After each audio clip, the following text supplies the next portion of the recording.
Hello. Thanks for joining me today, and thank you to any replay viewers. So, Super Tuesday, and I've got some things to say about that, as also the coronavirus, how the support for Joe Biden essentially mirrors the factors at play in the blue wave of the 2018 midterm elections.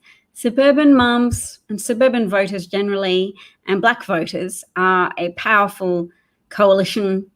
Not that they're consciously working together, but they have the same motivations, unimpeded by other considerations like start a revolution or avenge women for Hillary Clinton's defeat.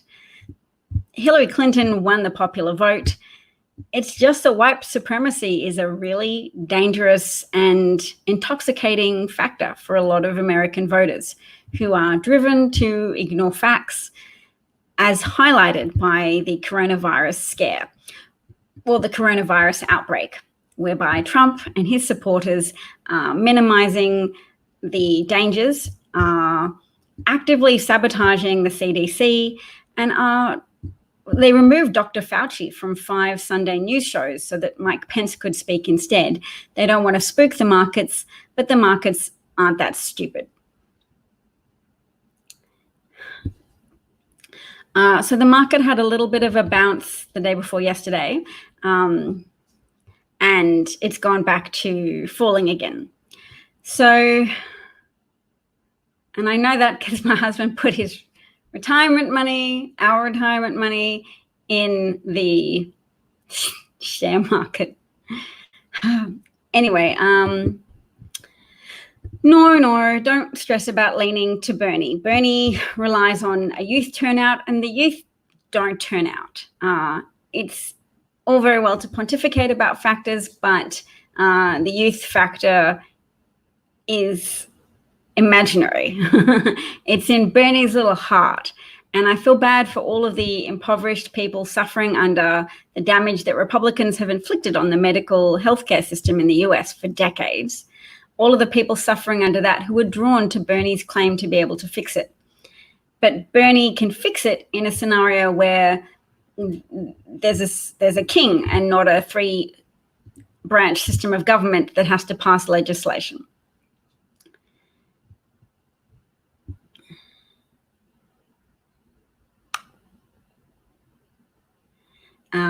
No, so Latino voters might have leaned towards Bernie in previous polls you've seen, but if you've looked at more recent polls, they'll update you as to the true lean, and that is massive surge in the direction of Biden, because he's got a high profile, he's not a woman, and sexism was a compounding factor to the very dangerous factor of white supremacy, the implicit promise of white supremacy, preservation of white demographic dominance from Trump and the Republican Party in 2016.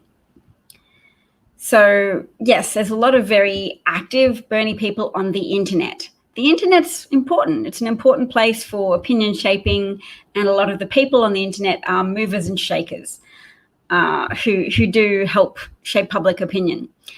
But fortunately, after today, we won't have to put up with as much stuff on television, which is also potent. We won't have to put up with television pundits saying Bernie Sanders is leading, because Bernie Sanders' lead that he established because of the caucuses starting in predominantly white states such as Iowa and New Hampshire is squashed. That narrative is squashed because of the massive turnout of Black voters and suburban voters who voted for Biden. So even all the effort that crazed Trump supporters put in turning up to vote for Bernie because they think he's a weak Democratic candidate, that's not working out for them.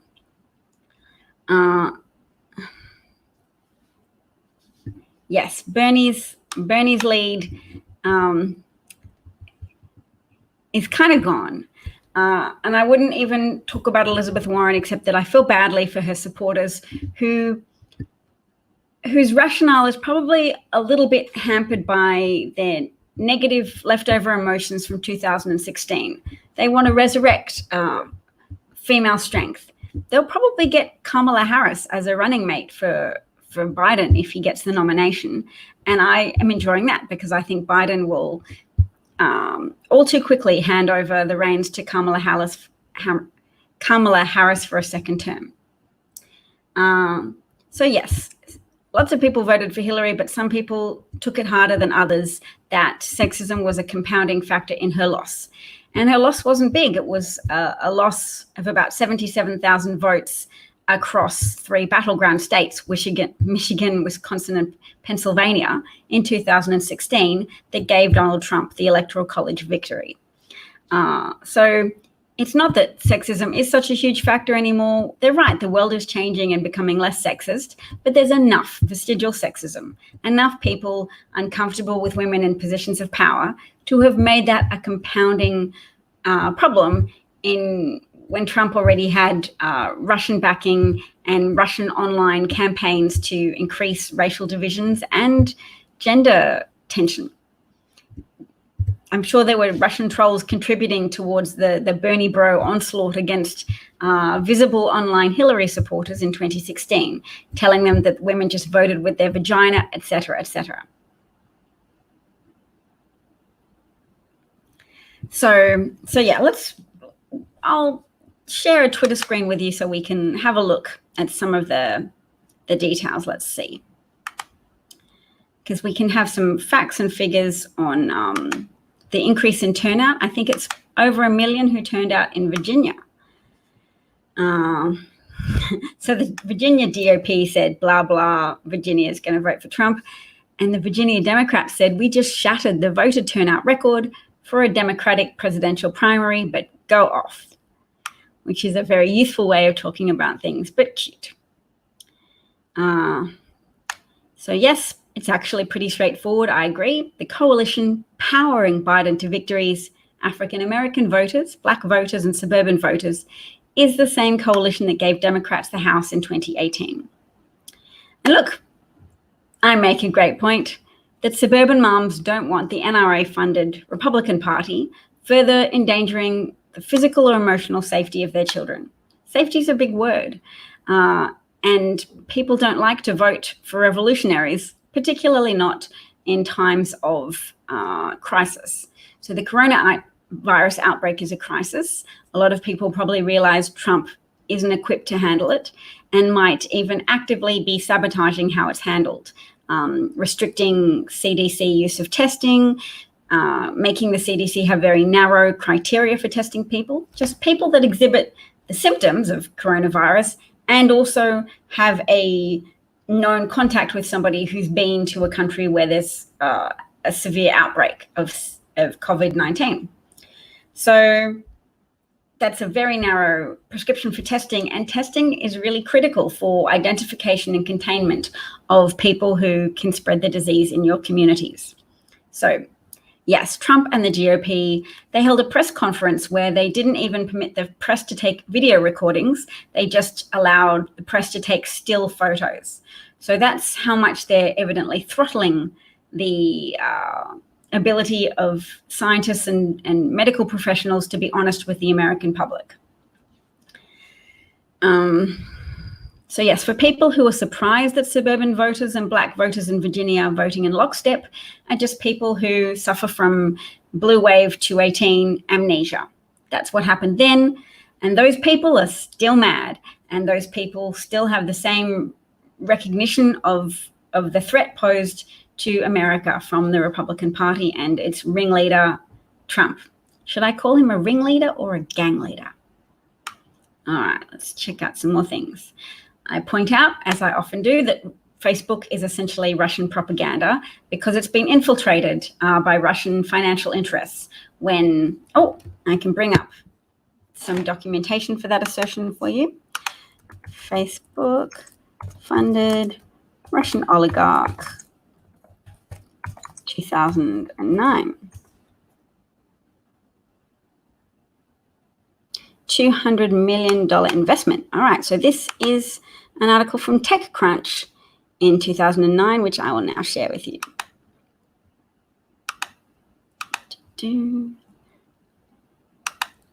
Somebody said, perfect time to scope. Bernie's speaking now. Yes, that is a perfect time to scope. All right, let's check it out. Facebook takes $200 million investment from the Russians at a $10 billion valuation. So they've also allowed a Russian search engine company called Yandex to have access to your private messages on Facebook. And WhatsApp belongs to Facebook as well. WhatsApp is becoming a potent hub for sharing disinformation about the virus, fake cures, and fake everything. So yes, Zuckerberg is a potent threat to democracy that came from inside the house. So I agree with Elizabeth Warren that better regulation of the tech giants would be good. I don't really know what the solution is. I don't have a catchphrase of I have a plan for that for everything. I trust in the decency of people when they're not being actively deceived. And in 2016, a lot of Trump's campaign was below the surface. Shadow advertising on Facebook paid for by a Russian military budget orchestrated by Vladimir Putin. People didn't see those ads. They didn't know how Facebook data was being stolen from Facebook users and abused to find populations of vulnerable people for psychographic micro-targeting, to persuade vulnerable young men that Bernie was being robbed and that the best way to protest that would be to sit out the elections or to vote for Trump or Jill Stein or Gary Johnson. They tried to suppress Black people's vote by encouraging them to stay home. Black people aren't listening to that information anymore, or misinformation. Not that they necessarily really did in the first place, but we just know that's one of the ways in which Russians targeted Black voters to try and get them to stay home or to not vote for Hillary Clinton. And that was in the Mueller report. Let's have a look at other ways in which the Republican Party works to sabotage the African-American vote, knowing that Black voters are a reliable turnout base for the Democratic Party. So this is the voting lines for Black and brown voters in Harris County. So we know that Texas Civil Rights Project reports that some voters have already given up and gone home. It's not the first time it's happened. Took over 2 hours in line, and that was for someone who was ahead of these people. So these people have all been waiting for more than 2 hours. So I hope that white people in Black and brown dominant communities speak up because we pay attention to outliers. So yes, it's a problem for predominantly Black and brown voters. They're the ones being targeted, but the human brain registers things that stick out that are unusual. So if you have a white voter saying, I'm from a predominantly Black and brown community, which is why I believe I had to wait for 2 hours in a line, then that's unusual enough for people to pay attention. It's not, people tune out sometimes people pointing out that they've been victimized. So we sometimes don't listen to victims, but we do listen to outlier victims. Or at least collectively speaking, more attention is often paid to outlier victims. Somebody notes here that Black Americans are showing up at the polls. If you don't have the Black vote, you're not winning the presidential election in November. Thanks for putting that so nice and straightforwardly. Elizabeth Warren voters can pay attention to that at any time that's convenient to them. I've heard that having a candidate lose is a little bit like a death in the family, like a romantic breakup. It's hard to let go of your expectations and your dreams. You have my compassion. So Bloomberg is not exiting the race, even though he should. I said to someone, let's see how much of an appetite for humiliation that he has. His campaign cheering that Western Samoa voted for Bloomberg is obviously comically ludicrous and highlights the unviability of Bloomberg. And let's say this about a male candidate, Bloomberg is unlikable. So 62% of African Americans in Tennessee voted for Biden. And that's a strong showing for a candidate. Late voters are breaking for Biden. Exactly. Let's get rid of the Trump algorithm or Trump troll. And let's talk a little bit about how we shouldn't be sabotaged by feminism. because a case in point is that sometimes when you seek to address a problem, you can throw out the baby with the bathwater. You can overreact. For every target you aim at, it's possible to overshoot or undershoot at your target. Now, if women want to correct the years of biases against women, doesn't mean we need to undermine due process. We need to make sure we're still respecting that and being visibly in support of the rule of law. And the example that I'm citing is, of course, Johnny Depp's case and Amber Heard, where Amber Heard made allegations against Johnny Depp. She showed a photo of an apparent bruise on her face. Johnny Depp's come out much later on with the defamation case against Amber Heard for loss of income, etc., and reputational damage. And he has audio recordings of Amber Heard very clearly admitting to hitting him, referring to an incident in which she threw a glass bottle and the glass shattered and severed his finger. There's documents that he was hospitalized, had 3 surgeries and 3 instances of staph infections as a consequence of the top of his finger being sliced off in that way. And yes, the audio footage has Depp adamant that they have to physically be in different rooms if there's an argument. And Amber Heard complains about that, says that Depp runs away from her, and that he's a little bitch and won't be believed by people if he claims that she attacked him. Yep, go ahead, Johnny, tell them the truth that you were attacked by a slender woman. So that's on tape. A lot of us who've listened online have heard that. I've listened particularly, I think, because of my interest in not damaging what we have in order to make feminist gains. So we can't show men that we are happy to abandon due process.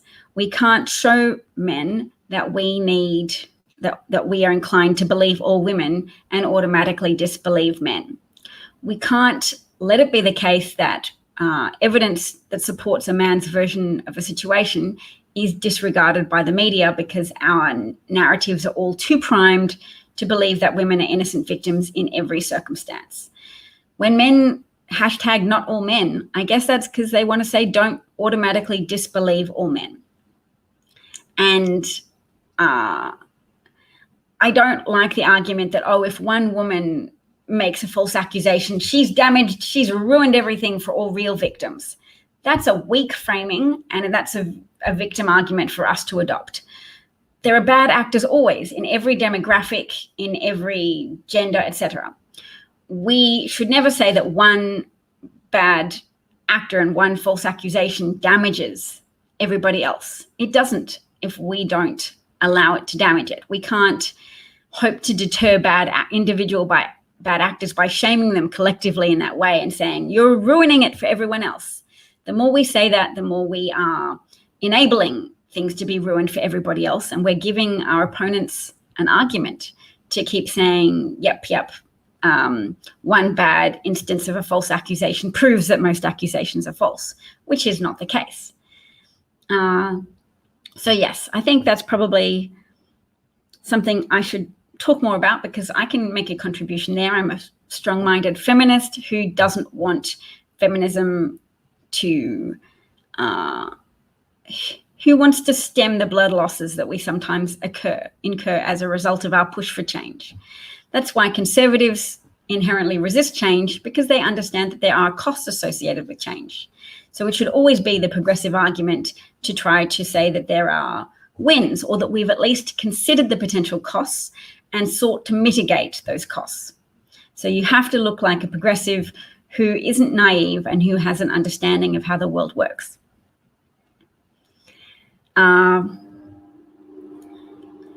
Sometimes I look at Twitter and I go, I've wasted my time. Twitter is just a bunch of very noisy people rationalizing their own points of view and their own voting actions.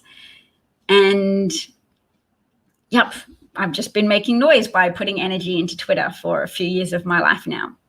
But at the same time, Twitter brought me an invaluable education that I wasn't getting through the mainstream media. So I thank Twitter for that. and I'm just sorry for my posts that have been such a small pebble in a pond. I should concentrate my energies on trying to make some philosophical arguments that sound persuasive, put them in writing, as I should be trying to be a feminist in the public arena who seeks to gain advantage for men and who seeks to explain to people that when men complain about their losses, there is something real, although difficult to quantify, that they're potentially losing when feminists change the narrative to be more in support of women. Hello, pumpkins. What can I do for you? I just need something. Don't go on the video, darling. You need something? Okay. You might need to use 2 hands. Are you wrapped up like a burrito? All right. Brian says he loves my posts on Twitter. Thank you. And Enlighten Up says, Twitter brought you to us, so we are very grateful. Thank you. Okay, just a tiny bit. And your sister doesn't like it. We don't really need... Mommy, can I dip some apple into chocolate? Because I can get something to eat. Yes, I'll make that for you soon. Actually, if you could bring me a cup of water, I would really appreciate that, darling. Do you think you could pour Mummy some water? Could you pour me some water? There's actually a jug over there. I think you could do it. I'm trying to see if I can train my children to be helpful and kind and bring me water because my throat hurts. And I forgot that important piece of pre-broadcast preparation of bringing myself a glass of water. Thank you for saying that I'm awesome. That's much appreciated. I'm not watching the news, so if anybody wants to share updates with us about how the primaries are going. What time? Turn off the video. No, not yet, darling. You can ask your brother to set a timer for 5 minutes if you like. Thank you for the water. I do appreciate that.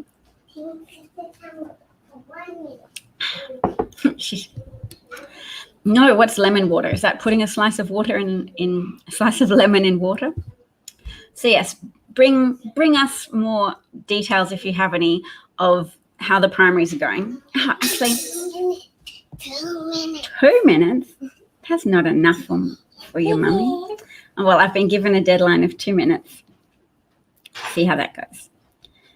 All right, I'm going to look at a website, actually. Oh, somebody's saying that Clyburn made a speech that I have to see, so that is something I'm excited about. So hungry. Do you need to lose a sticker, baby? Don't interrupt, please. I know. Talk to your brother, and I'll fix you soon. So yes, Biden's trailing in Texas. I hope there's a Beto-fueled surge that fixes that. But in any case, the real winner today is the narrative of Biden's momentum.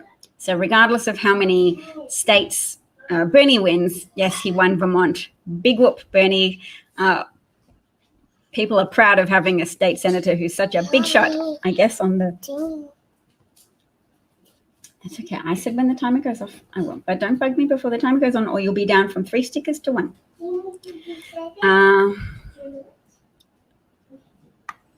Yes, so the wait times for voting are definitely disgusting, and they are definitely a product of Republican anti-democratic measures. So we shouldn't just say voter suppression. We should say what they are. It's trying to dampen democracy by disenfranchising voters who they suspect will vote for their opponents. It should be criminal, but they've found legal avenues to pursue that same electoral goal, that same anti-democratic defrauding the American people of their democracy. Democracy works when people get to vote. And that's why, probably one of the reasons why voters of color, Black voters, can identify Trump as a threat to democracy so quickly.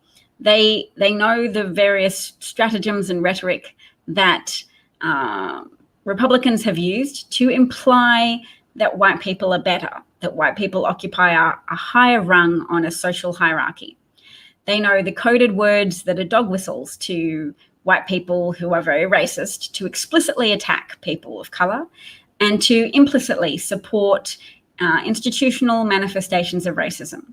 So banking policies, the redlining type of policies, but in modern day terms, it's more punitive measures against people who are less wealthy, because people of color know that, they've been behind in wealth acquisition terms since their ancestors were enslaved and then eventually freed without property, income, profession, or have I said property? Yes. So that backward step in terms of acquisition of wealth and building on wealth has been compounded by subsequent racism, subsequent adherence to this hierarchical way of viewing worth, that people of color have less worth and therefore should be sabotaged in their efforts to buy property. So if people know about redlining, it's government issued mandates to banks to not give home loans to people who lived in red coded districts. And the red districts were where people were predominantly occupied by Black people. So if you were a white person living in that district, it sucked to be you. You also couldn't get a home loan.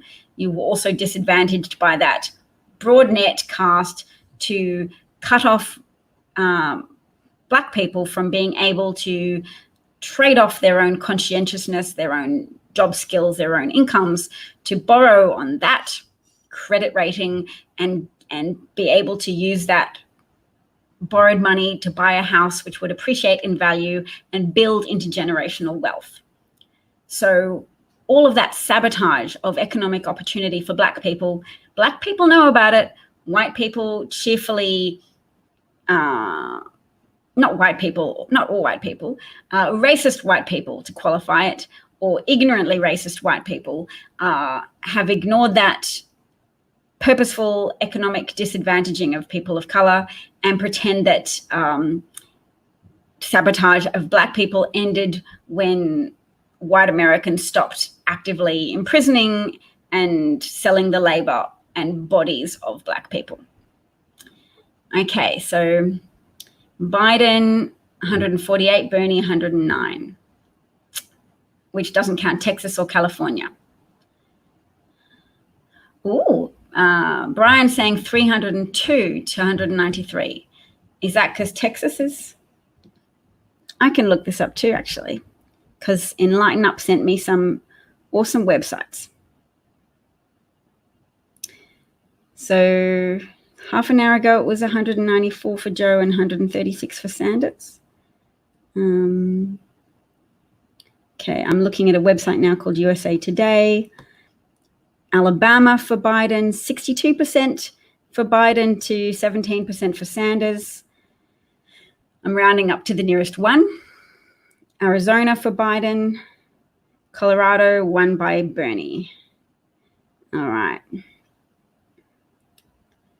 MA, is that Massachusetts? Massachusetts, Biden leading 34% to 27%. MN, is that Michigan? Michigan, 37% Biden to 30% Sanders. That's a lot. I'm seeing a lot of Biden. All right. Texas, Sanders is leading by 5%. And what's UT? Utah. I didn't even see Biden on the Utah. That's weird. Why isn't Biden viable in Utah? Well, maybe he didn't bother to campaign there. MN is Minnesota. Okay, so what's Minnesota doing? Minnesota's got 37.2% Biden to 30% Sanders. So Minnesota, is that suburban? Is that white suburban and some Black population? Sorry, it's not as if the suburban population is distinct from the Black population. There are Black people who live in suburbia. Yes, Utah is ultra-conservative, but I heard that they don't like Donald Trump very much, or at least because of Mitt Romney, they've been validated a little bit in their understanding that the president is a criminal. All right. Oh, yep. So it's saying 302 delegates for Biden, 193 delegates for Bernie. So outside of just counting numbers, how do you feel about the narrative on the mainstream media? If anybody's been watching the news, there's already a lot of people, educated people, who understand that Bernie has some long-standing sympathies that he's expressed for communist dictators. that his rhetoric, whilst pointing out accurately some of the flaws with under-regulated capitalism, also tends to just deride enemies rather than talking about how best to reshape capitalism to favor the disenfranchised. He often just sounds like he's whipping people up to denounce enemies, which is a great way to build a populist movement like Donald Trump, but it's not a great way to get things done. All right, so I think I've probably exhausted your interest in the conversational topics that I'm prepared to talk about for this evening. So I'll just refresh with a couple of points about coronavirus. Let's have a look.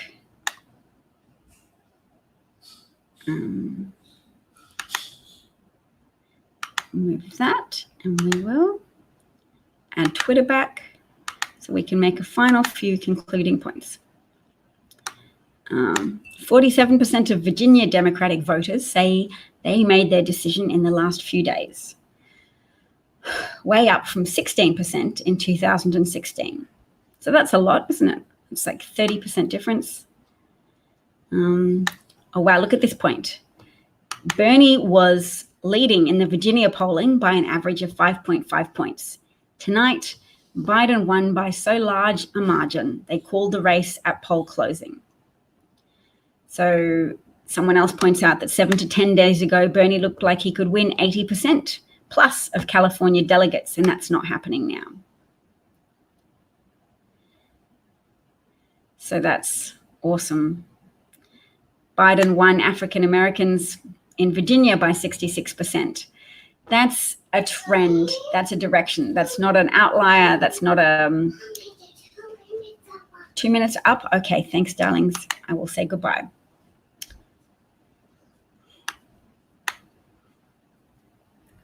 I have people responding to my comment about bouncing back. Markets like stability, and also concluding remarks, darling. Markets also do like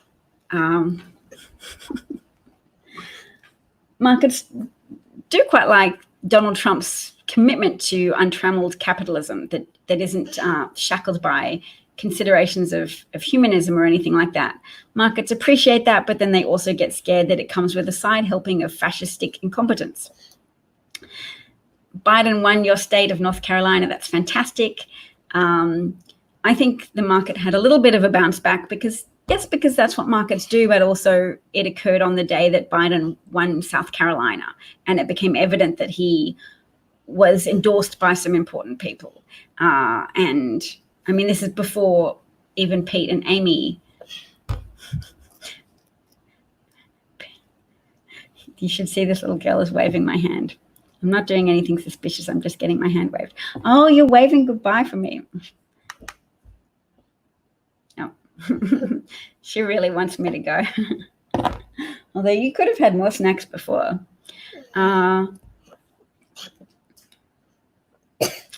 What else should we say about the stock market? I'm scared it's going to go down still further because to help the stock market, Trump is preventing people from being tested for coronavirus, but it can't get hidden forever. All right. Bye, everybody. Do you want to say goodbye? I'll pass you the microphone. You can stay over there. Don't yell or anything. Say goodbye politely, okay? Bye. Say bye. Bye. And do you want to say any messages about the world? Put your rubbish in the garbage. Would you want to say wash your hands? Washing your hands destroys the lipid envelope of a virus? No. All right. Take care, everybody. See you later. Thanks, Julie, Mr. Ed, David. Who else did we have? Brian, Harvested Beets. Enlighten Up. Thank you for your help. Cheers, everyone. Take care.